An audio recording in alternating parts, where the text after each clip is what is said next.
So we're here with Pete Jones, the head coach of the Bristol Aztecs. Pete, what does it mean for the Bristol Aztecs to be in this game with Amsterdam? Yeah, I mean it's good to be playing a sort of a competitive game against a good team, and obviously they're a team with some European pedigree, like in the past, you know, played in Euro Bowls. I think they won the Euro Bowl back in the day. Yeah, and we kind of want to be thought of in the sort of same kind of context as some of those sort of European teams that have got some heritage. And obviously we haven't got the heritage they've got, but you know, we're trying to kind of build that now. Do you think the momentum that you've had from winning your last two games is going to play an impact into this game? Yeah, I mean, there's an element of that. You know, first game of the season we were a little bit scrappy away at Cambridge and we won, but I don't think we necessarily generated much momentum in that game necessarily. But yeah, we definitely were a little bit better against Rushmore last week, and there's probably some momentum that comes from that. But obviously Amsterdam are kind of a different kettle of fish to those teams. So, you know, asking that question at full time and I might have a different answer, you know. So who are the players that we should look out for on the Bristol Aztecs today? We got some really good players. You know, we got a few of the Americans from UE, Ethan Gretzinger, Darius St. Robinson. You know, they're real good players that have played at a good level. But, you know, we got some good young local kids, a couple of Pride players who are really good, who are coming through. You know, Casper playing running back, and O'Shea at cornerback. But then we also got some guys that have been around a long time in our programme who've kind of played for us when we were, you know, not as good a team. You know, Sean Cook, really important tight end, fullback type character for us. Chris Green at receiver, Eddie Onamade at DB. So, you know, there's a kind of nice mix of new guys that have played some really good football at some pretty special places. Some new kids who've not played much football at all. And we got some of our kind of like veterans as well. So we got a nice kind of blend in the team, and there's plenty of sort of good talent to keep an eye out for. And do you think that the fact that the Bristol Aztecs played the Amsterdam Crusaders in a pre-season friendly last year is going to have any bearing on this game at all? Yeah, I think it does bring a little bit of familiarity. I mean, normally we kind of play the same teams every year in like Prem South, and you know, teams will get relegated and then come back up again, and Kent have come and gone and Cambridge have come and gone, and so you kind of see those teams over and over again, and it's kind of pretty rare that you play a team that you have no familiarity with at all.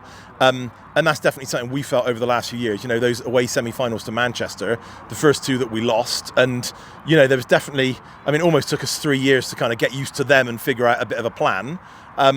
Because, you know, that unfamiliarity can be like challenging, especially away from home. And, you know, one of the reasons we wanted to go and play Amsterdam last year was to get a little bit more of that, because, you know, you play the Warriors twice every year, you play the Blitz twice every year, you know, even playing the Warriors in the Brit Bowl, you know, we've played them twice a year for 15 years or something, you know what I mean? So it's definitely good to get out of your comfort zone, do different things and play different teams. And obviously doing that last year, you know, away at Amsterdam was kind of why one of the reasons we want to do that. And again, playing them now, you know, playing a good team that, whilst there's some familiarity there, they've got some different players, they'll be giving us some different looks, and you know, it all just kind of like helps sort of build our programme, getting those looks and experiences against different teams. So obviously, coming back from the previous game that you guys played against the Amsterdam Crusaders last year, obviously you guys travelled over there, had slightly a depleted squad, and now obviously we're seeing the reverse. Now Amsterdam coming over to you guys with maybe not as many players as you guys have got. Are you expecting them to sort of have any challenges or any similar challenges that you guys faced, and sort of how are you expecting them to come out with this sort of game plan? I don't think I've really got exactly the same challenges. I mean, they've got a full 45-man squad. It is a competitive game. Obviously, they've got eyes on winning this game and getting to the next round. When we went away to them last year, it was a friendly. You know, we had some guys who'd played not much football at all starting in that game, and we went over with 25 players. And after a few injuries, you know, halfway through the second quarter, we were down to about sort of 20 fit players, and we only lost 18-0. And some of the kind of media coverage that's been out there said that, you know, it was a lopsided result away for us last year. But, you know, we went with a very depleted squad, and it was about the experience and the opportunity. And I think we acquitted ourselves pretty well, and we played some decent football. We lost 18-0, fine. But we did a pretty decent job. I think they're going to be better prepared today than we were last year. And, you know, they've got some really good players. They've got an American running back who's really good. So I think it's going to be a really competitive, exciting game. And thank you very much, Pete, and good luck for this game. Nice job. Thank you, fellas. Appreciate it.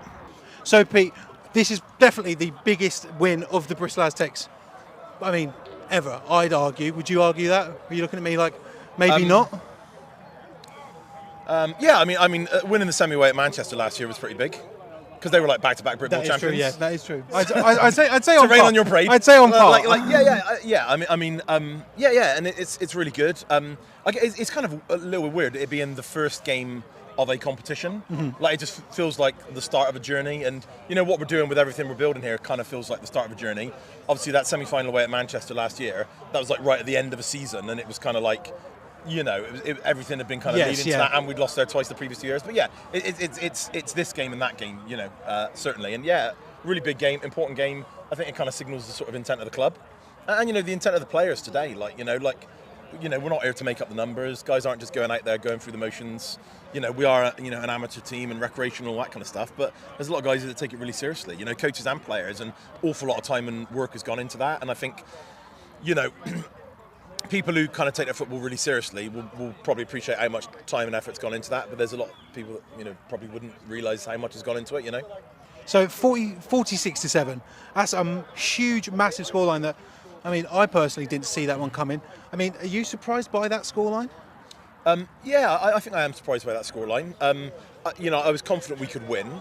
And as I said pre-game, we went away with a really depleted squad last year and only lost 18-0. And we could have, I think we had a fumble in their red zone last year, and they had a kind of big breakaway play. So, that game last year could have been a sort of a 3-point game or certainly a 1-score game.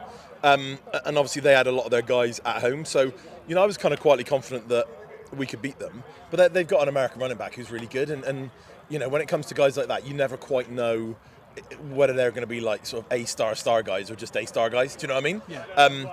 But we did a pretty good job kind of containing them, and he still made some plays and looked exciting, didn't he?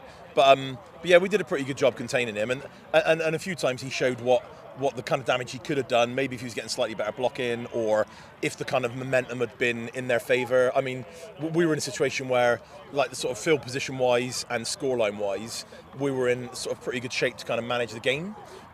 Which didn't really allow him to kind of get going. I think like on a different day, it could have been like a pretty close game maybe. But yeah, I was confident we would win.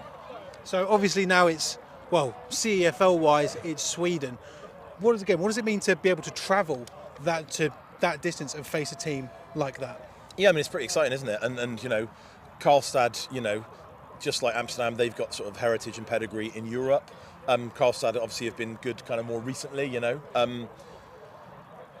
yeah, it's good. It's great to go and play a game of that kind of calibre. And I think we've put on a really good event here tonight, and the stand was full, and we've got like sort of 300 people in, and that's really positive. Karlstad will be sort of have more going on and busier and more people and that kind of thing. And those are the kind of games we want to play. And it's about trying to kind of improve the experience for the players and push the team on.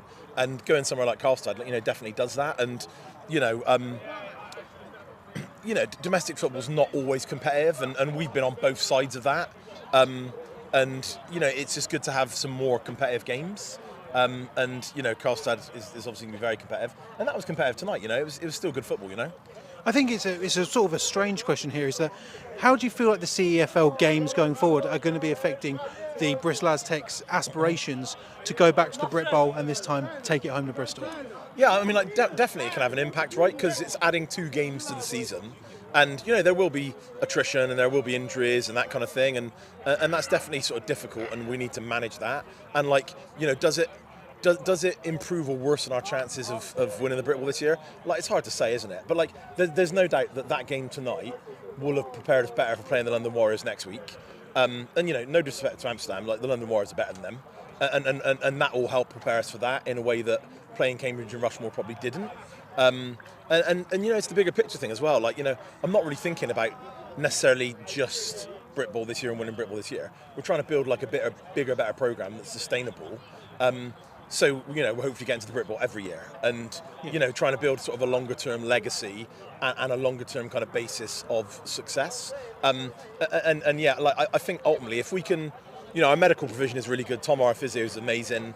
If we can manage the injury and the reps and all that kind of stuff, I think this will kind of help us this year as well as in the long run. So, I've got no more questions. I don't know where Kwame's gone, but thank you very much, Pete. Spectacular game, and good luck for the rest of the season and in the CELF awesome. as well. Thank you, Tebs, and thanks for coming down and streaming the game. No problem at all. Cheers. I'm going to try and look for someone else.